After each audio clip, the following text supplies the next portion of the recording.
Welcome to a new video series I'm titling the B2B website Teardown. Now, for those that know what a teardown is, I don't need to explain it, but for those that don't, basically what I'm going to do is I'm going to look at B2B websites and maybe yours in the future and provide some constructive feedback. That's the key here. Provide constructive feedback, not ridicule the website or the company from a lead generation perspective, design, usability, mobile friendliness, content, SEO, all the critical factors to having a great and efficient B2B website. Any future video that I post will be hashtagged B2B website teardown that you see here. So be on the lookout for that if you're interested. The first website that we're going to look at today is sweetfishmedia.com.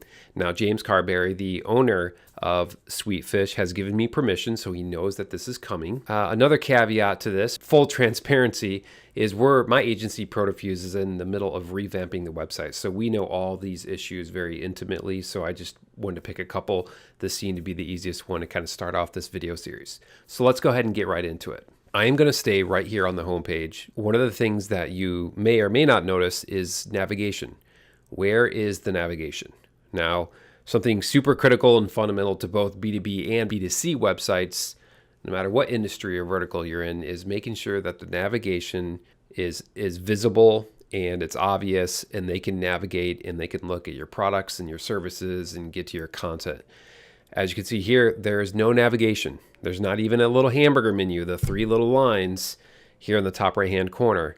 But what happens is when I scroll, there it is.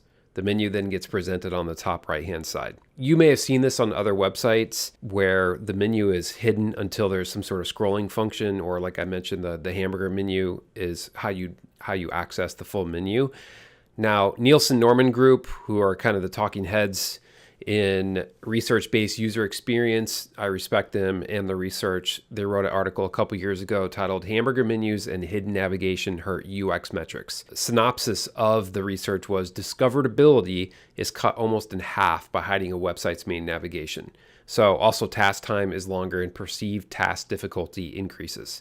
So that's kind of what's happening here with Sweetfish. It cuts the discoverability of his content down dramatically, and it just makes me as a user frustrated that I have to search for it. So get your menu system right. The second piece is value proposition. We're going to stay right here on the homepage. What I want to see and what's really important from a B2B perspective is to nail your value proposition right on your homepage and really everywhere on your site. But in your homepage, usually right below your menu, in that sort of big area, what we call kind of the hero area, with a big image and big text. This is where you want to articulate your value proposition. This is a big, complicated topic, but what I can share is we've learned a formula from Conversion Excel, which is this article here that they wrote back in 2017, Useful Value Propositions and How to Create One. I learned this formula of a template, and the template is having a headline, a subheadline, 3 benefit statements, and a nice strong visual that kind of ties everything together. I have this document. It's in a Google Sheet. I can pass this along in the notes for those that are interested in using it. Just make a copy of it and play around with it if you're wanting to improve your value proposition on your homepage. You could tell Sweetfish is not doing that. They say, don't have the time or resources to produce a podcast. Let us do it for you. Now, I know what they do, right? They produce podcasts, but who do they do it for? And why do they do it better than their competition? And just tell me more. Give me a reason to explore. So if you were to talk to James, he would say our value proposition to our clients is not being articulated on our homepage. The third piece is coming up with a content marketing mission statement. Now, there's a really great article on Orbit Media that talks through a bit of, again, another formula that you can use. Our company is where audience X finds content Y for benefit Z.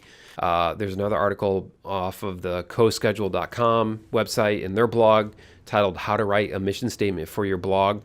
But ultimately, if I look at Sweetfish's site and then I go to the blog section, they just kind of dive right into the content. And they're using their blog to kind of promote their episodes of their podcasts, which is great. But I don't have a high level view of the type of content that Sweetfish produces. It's just kind of like, here you go. Really locking down that mission statement. And just to show you an example, we practice what we preach. This is the ProtoFuse website.